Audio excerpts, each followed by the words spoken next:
അഖിൽമാരാർക്ക് ഒന്നും അറിയില്ല. അഖിൽമാരാർ ഒരു കഴിവില്ലാത്ത ഒരാളാണ്. ബീങ് എ ഡയറക്ടർ എന്ന നിലയ്ക്ക് ഒരു കഴിവില്ലാത്ത ആളാണ്. അദ്ദേഹത്തിന് ആദ്യത്തെ സിനിമ ആരും കണ്ടിട്ടില്ല. മാത്രമല്ല അദ്ദേഹത്തിൻ്റെ നാട്ടിൽ അദ്ദേഹം പിന്നെ കുറച്ച് അദ്ദേഹത്തിൻ്റെ ബന്ധുക്കളെയും സുഹൃത്തുക്കളെയും ഒക്കെ വിളിച്ച് ഒരാഴ്ച ഓടിച്ചിട്ടുണ്ടെന്നല്ലാതെ ഒരാളും കണ്ടിട്ടില്ല സിനിമ.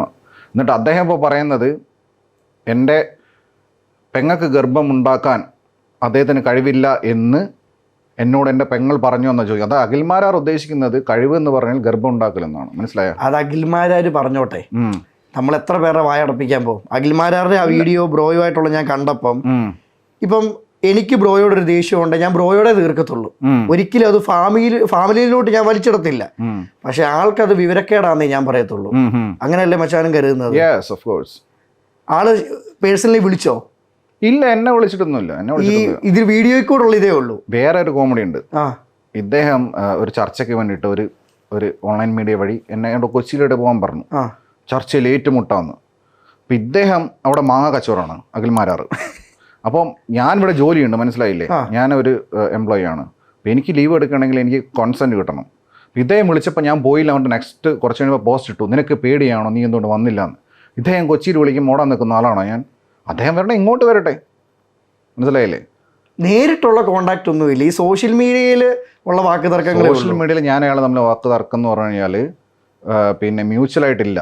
അദ്ദേഹം അദ്ദേഹത്തിൻ്റെ പേജിലും ഇതിലേക്ക് എന്തൊക്കെയോ ഇടുന്നു.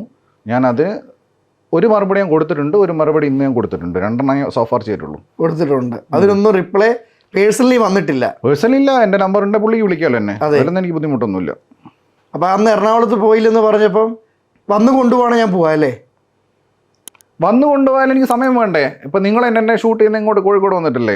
അല്ല, എനിക്ക് എറണാകുളം വന്നിട്ട് പിന്നെ നിങ്ങൾ എന്നെ ഷൂട്ട് നിങ്ങളെ തേടി ഇങ്ങോട്ട് വരും. അതാണ് അഖിൽമാരാർക്കും അഖിൽമാരാർ എന്നെ തേടി വരട്ടെ. പക്ഷെ അഖിൽമാരാർ തേടി ആരും പോകുന്നില്ല. അഖിൽമാരാർക്ക് ഇപ്പോൾ ബിഗ് ബോസ് കാരണം, മനസ്സിലായോ? ഇപ്പോൾ ബിഗ് ബോസിൽ കാരണമെങ്കിൽ കോൺട്രവേഴ്സീസ് വേണം, ലൈം ലൈറ്റിൽ നിൽക്കണം, കുറേ ഒരു ഡിസ്കഷനിൽ എപ്പോഴും പുള്ളി ഉണ്ടായിരിക്കണം. അതിനുവേണ്ടി കളിക്കുകയാണ് പുള്ളി. ഇപ്പോൾ സിനിമയില്ല, പ്രൊഡ്യൂസേഴ്സിനെയും കിട്ടുന്നില്ല. അപ്പം എങ്ങനെ ബിഗ് ബോസ് പോയിട്ട് എന്തെങ്കിലുമൊക്കെ ഒപ്പിക്കാന്ന് വിചാരിച്ചുള്ള പരിപാടിയാണ് അഖിൽമാരാർ ഇപ്പോൾ നടത്തുന്നത്. അഖിൽമാരാർ പോലുള്ള വ്യക്തികൾ ബിഗ് ബോസിൽ പോയാൽ പിടിച്ചു നിൽക്കുമെന്ന് തോന്നുന്നുണ്ടോ? പിടിച്ചു നിൽക്കും, നല്ല വായ്ത്താളം വിടും. വായ്ത്താളം നല്ല വിടും അഖിൽമാരാർ. അതിൽ പിടിച്ചു നിൽക്കാൻ ബിഗ് ബോസിൽ വായ്ത്താളം മെയിനാണ്. ബട്ട് അദ്ദേഹം എക്സ്പോസ്ഡ് ആവും.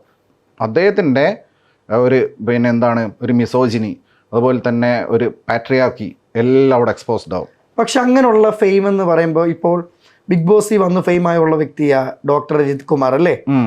അപ്പൊ ആ കൊല്ലം ആള് വന്നു, ഫെയിമായി. ആ ഒരു ഇയറേ ഉള്ളായിരുന്നു.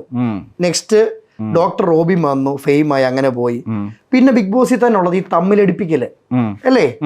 അങ്ങോട്ടും ഇങ്ങോട്ടും പറഞ്ഞ് തമ്മിലടിപ്പിക്കല്.